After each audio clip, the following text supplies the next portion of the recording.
Hello and welcome everyone to the Project Manager Clinic, and today I want to talk to you about what a project manager actually does. So before we start on that, let me just talk a little bit about what is a project. Projects are temporary and they're defined because by a number of things, but mostly because they have a start and an end date. So they are a unique set of work that is done often outside your normal work or the business's normal work. Projects usually have an assigned project team, and that team must work to a fixed scope, a budget and a schedule. And you can start to see how the project manager comes in.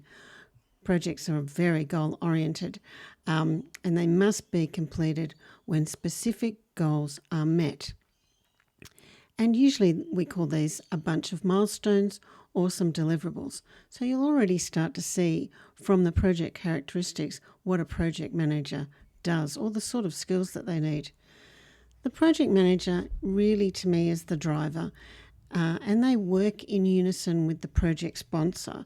And in my experience, I have found that the more talented the project manager, the simpler their project looks.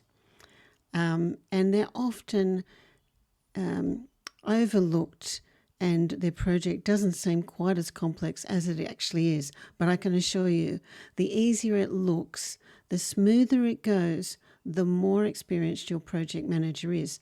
And this is one of the things that project managers do. They dig into their vast toolkit of techniques in project management land to deliver that project successfully. So in a little bit more detail, let's understand what a project manager does. So in simple terms, like I said before, they steer the project in the direction that will deliver the greatest value for its stakeholders. And these are people that we often refer to as the project sponsor, the governance committee, the project board, users, senior user groups, and business users, people like CFOs, CIOs, and technical specialists. So the project manager must understand the project scope and employ techniques out of their project manager bag of tricks to manage it. And for me, this is one of the most important things that a project manager does, to keep the scope very clearly defined so that we're not going to go off course. The project manager also manages a project team, and they have to make sure that they stay on track. And quite often we forget, I think, that the project manager is actually a manager, and they very often, if not always, manage a project and a project team that goes with that project. And for some people, that team can be quite large. I managed a team quite some years ago where just the software development team were 30 plus people. So very, very large projects, and you're managing those. So you can imagine the sort of skills that a project manager must have. In simple terms too, they must communicate to their key stakeholders and usually their sponsor the status. They've got to keep the schedule, the cost and the scope all under control. And one of the ways that they do that is to develop schedules, plans and strategies to deliver. Are they different from other managers? Well, yes and no. They're responsible for managing a team, sure. The type of project will determine the type of resources. So you might have a bunch of very experienced business people. You might have some change managers. You might have some technical resources.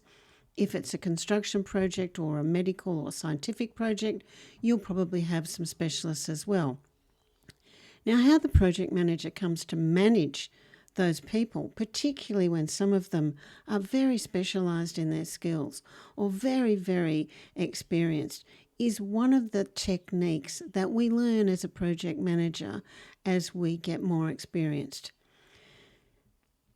The project manager is responsible for the financial management of the project, and I find that this is quite often glossed over.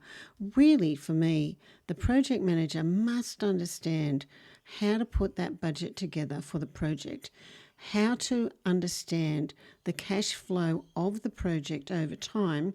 And this is particularly important where the program or projects run across a couple of years, because you're often finding that you're running across different financial year budgets, and you may, in some cases, as a project manager, need to broker for more money at the end of each financial year. So financial management is really, really important. The project manager also ensures that the deliverables are met. And in my experience, deliverables are often very, very badly defined. They need to be very tangible and measurable. And a good project manager will include in their schedule and in their planning a process to really define and refine the project deliverables. Sometimes projects may take many months to get going and underway. In some cases, in my experience, 9 months, 9 or 12 months, to the point from conception to actually starting the project.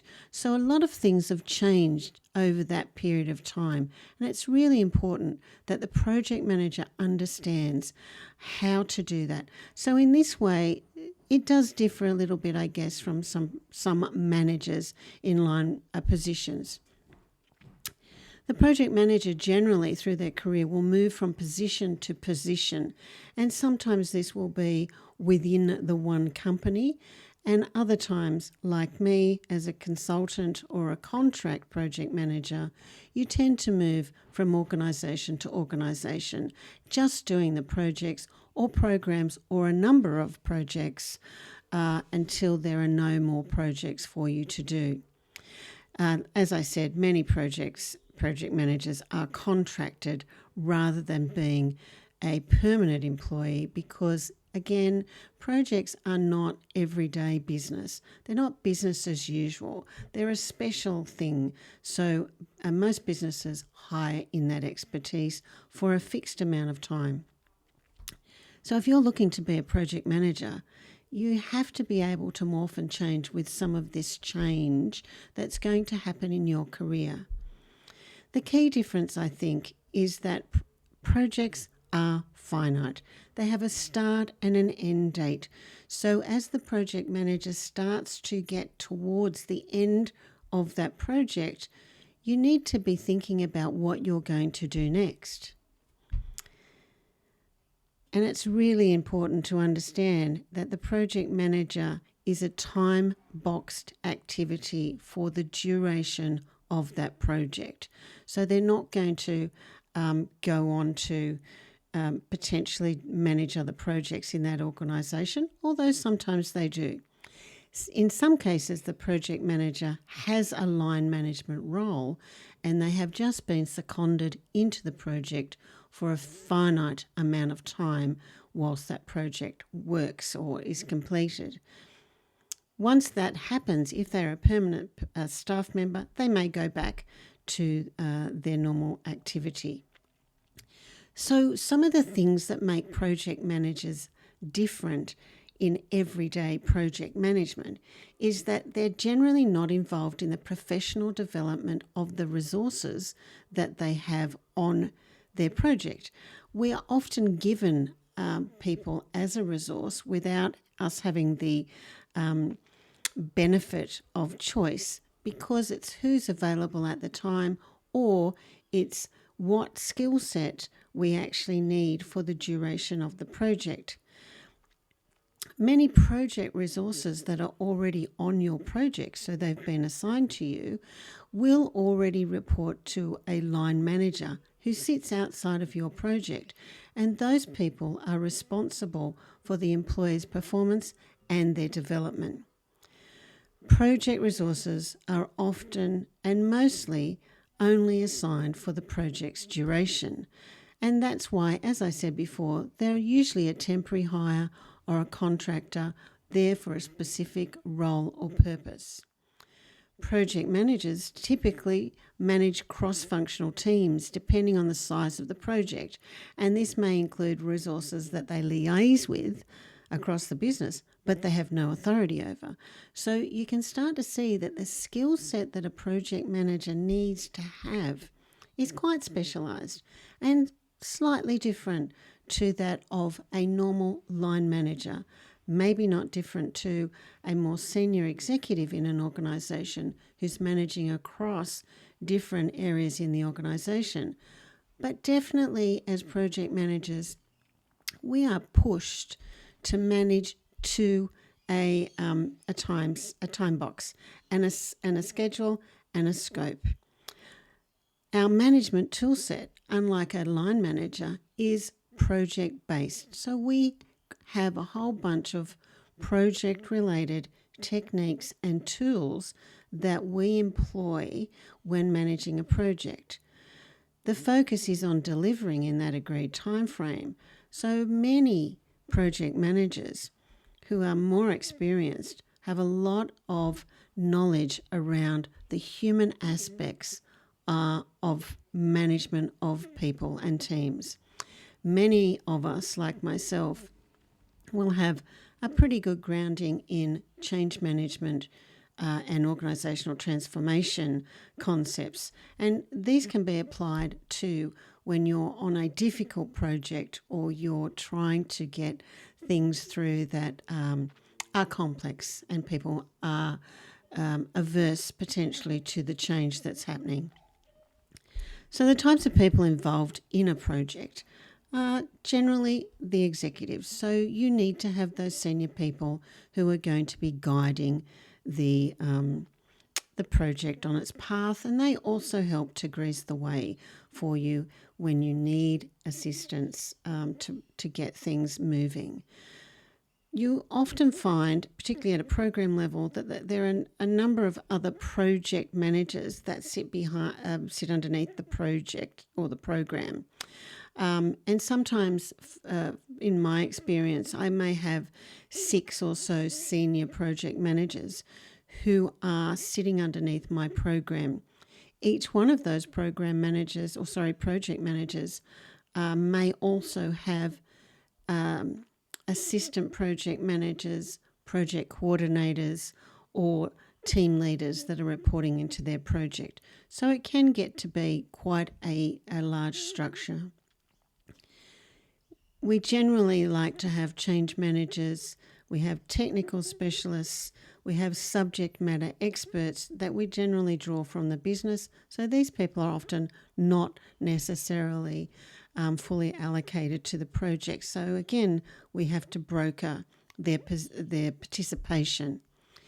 Contractors and project resources coming from an external vendor, and we will find that that's quite common in projects to get the expertise in, to get the supplier or the vendor's expertise. They will often come with a project manager. They will sometimes come with other specialists or other consultants to make sure the project is working. And then there are often user or special interest groups. So this, particularly in government, can be ministerials, can be other government agencies across the board. So I hope that's given you a little bit of an insight into what a project manager does. And if you like this video, click on the subscribe down below. Keep in touch. There'll be a lot more to come. We've only just begun.